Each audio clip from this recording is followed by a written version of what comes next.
The rain fell in thin silver needles over Brookfield City as Ethan Ward, a 35-year-old single father and worn-out mechanic, locked up his auto shop long past closing, fatigue dragging at his every bone while his daughter, 6-year-old Ella, slept curled in the passenger seat of their dented Ford truck clutching her faded bunny toy.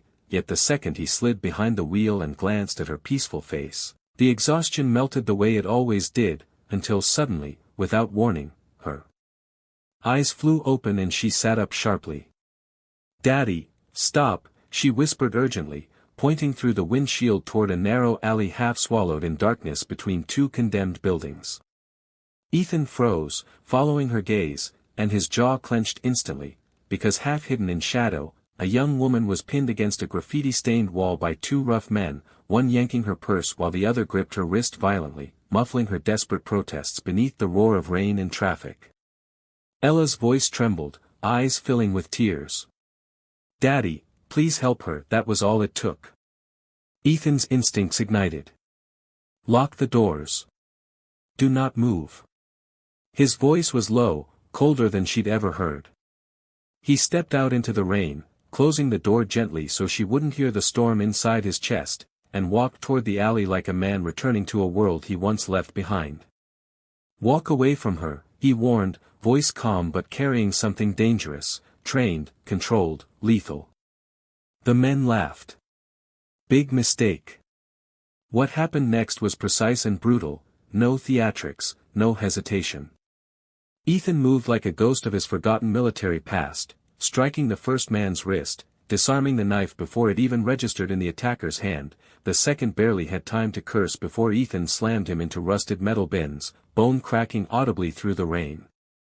In less than 10 seconds it was over, both men down, groaning, gasping. The woman, early 20s, soaked to the bone and shaking uncontrollably, stared at him like she'd just seen death choose mercy. Ethan took off his own jacket without hesitation and wrapped it around her shoulders.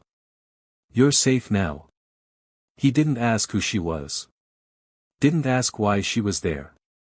He simply guided her to his truck but had her sit in the back seat to keep Ella calm, driving her silently to the nearest emergency clinic, saying nothing, only watching the road while she kept whispering, "Why are you helping me?"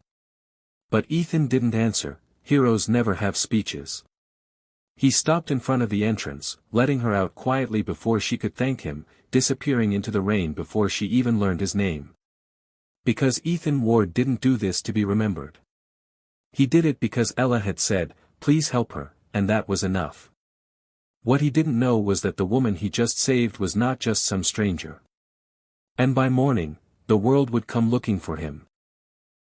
Morning sunlight filtered weakly through the thin curtains of Ethan Ward's modest two-bedroom rental, dust particles floating in the golden air as the sizzling scent of fried eggs filled the tiny kitchen where 6-year-old Ella sat swinging her legs from a wobbly wooden chair, drawing quietly while Ethan packed her school lunch with practiced precision, but his mind was not on the lunchbox, it was replaying last night's alley. The woman's terrified eyes, the bloodied hands he scrubbed in. Silence long past midnight.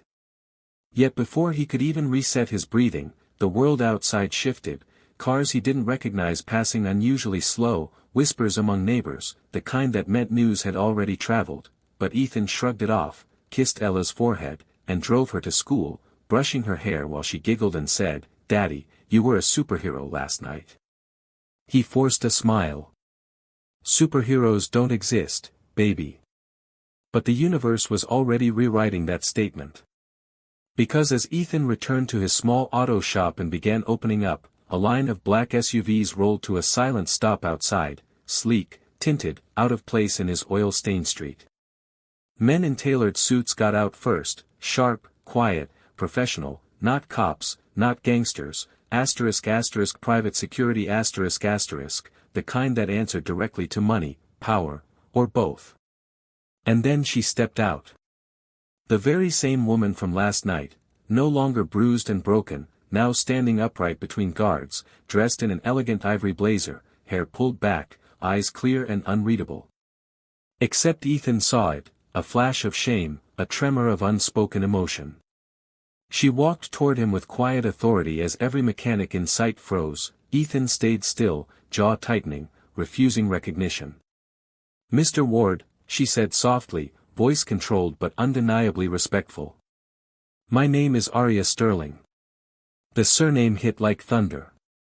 Sterling, asterisk asterisk as in Sterling Enterprises asterisk asterisk, one of the most powerful corporations in the country. Billion-dollar empire. Untouchable dynasty. Ethan looked at the SUVs again, custom armored, discreet, government grade. He said nothing. Arya continued. You saved my life last night. I need to speak to you privately. Ethan's chest tensed. Trouble. Big trouble. But then, his phone rang. School. His blood froze. Ella. He answered instantly. Panic blasted through him, asterisk asterisk a luxury car had followed Ella's school bus.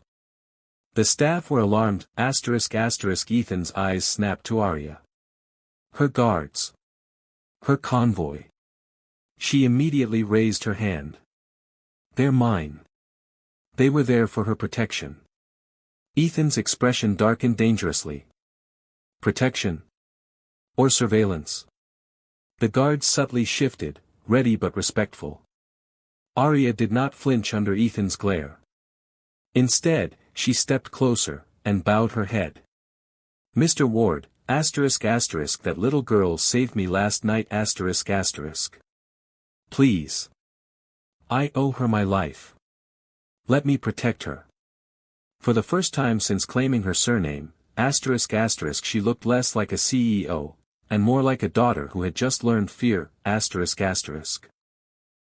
The air in Ethan's auto shop crackled with a tension thick as storm pressure as Arya Sterling's words hung in the silence, her voice not polished corporate now, but raw, almost pleading, as she stood before the man who had saved her life yet refused recognition like a ghost who never wished to exist. Ethan stepped forward, eyes sharp as blades, lowering his phone slowly as he confirmed with the school that Ella was safe under supervision.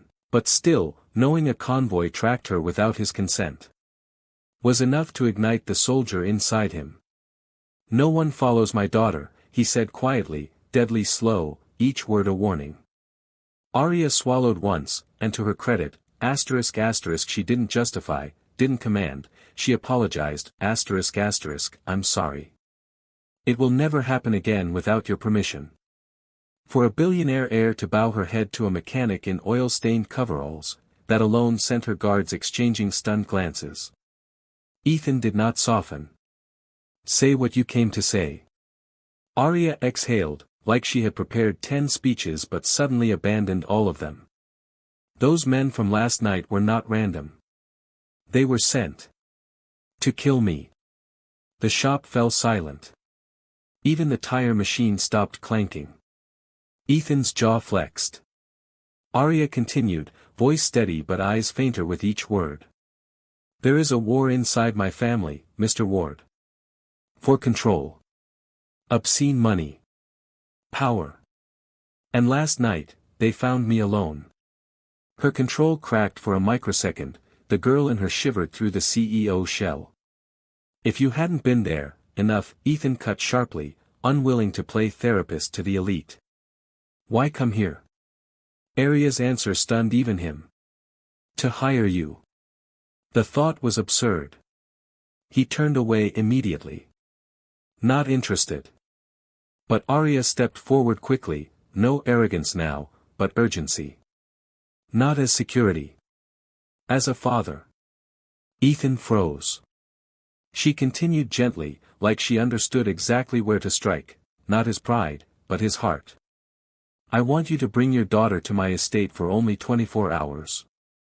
I want to personally ensure nothing in this world will ever touch her again. Ethan turned, silent.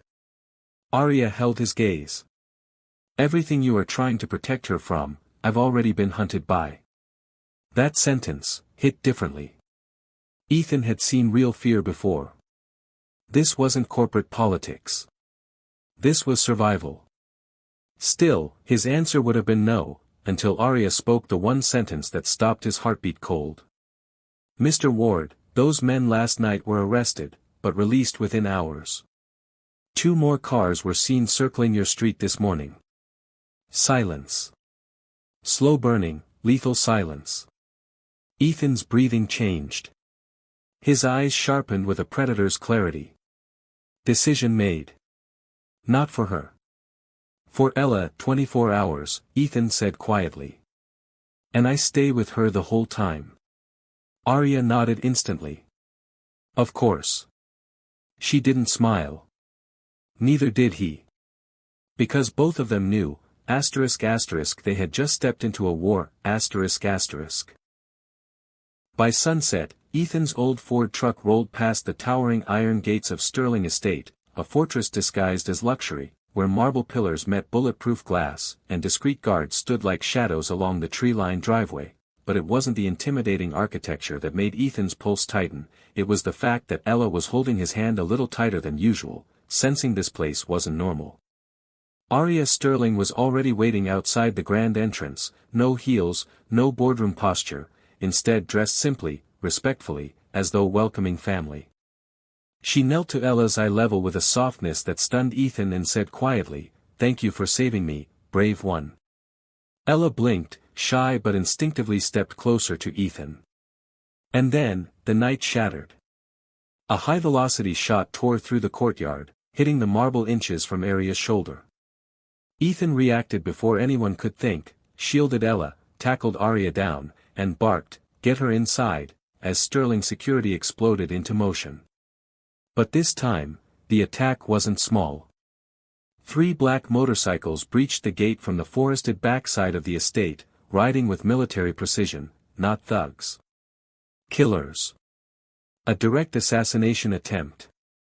They were here for Arya, again, except this time, they made a fatal mistake. They came within Ethan's reach while his daughter was in range. The soldier inside him woke completely.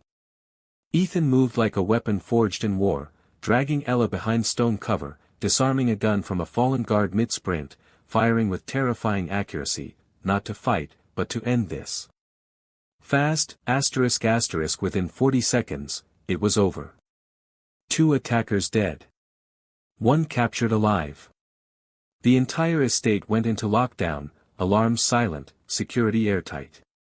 Arya stood frozen, not from fear, but from seeing the truth in real motion. Ethan Ward was not a hero by chance. He was a storm long buried. And for the first time in her life, the heiress of an empire felt safe. Later, inside the vast study, while Ella happily ate pastries under the watch of a trusted maid, Ethan confronted Arya. "This war ends tonight. Or I walk away with my daughter forever." Arya nodded, and revealed the name Ethan expected. Her own uncle, the one who wanted full control of the Sterling Empire. The one willing to spill innocent blood. But before Ethan could respond, Ella walked up, holding Arya's trembling hand. "Daddy," she whispered. "She's scared." And just like that, war was no longer business. It was personal. Ethan's voice was low, absolute. From now on, nobody touches them. He wasn't just protecting Ella anymore. He had unconsciously chosen a side. And Arya Sterling, with tears in her eyes, whispered words that changed everything. "Mr. Ward. I don't need a bodyguard. I need family."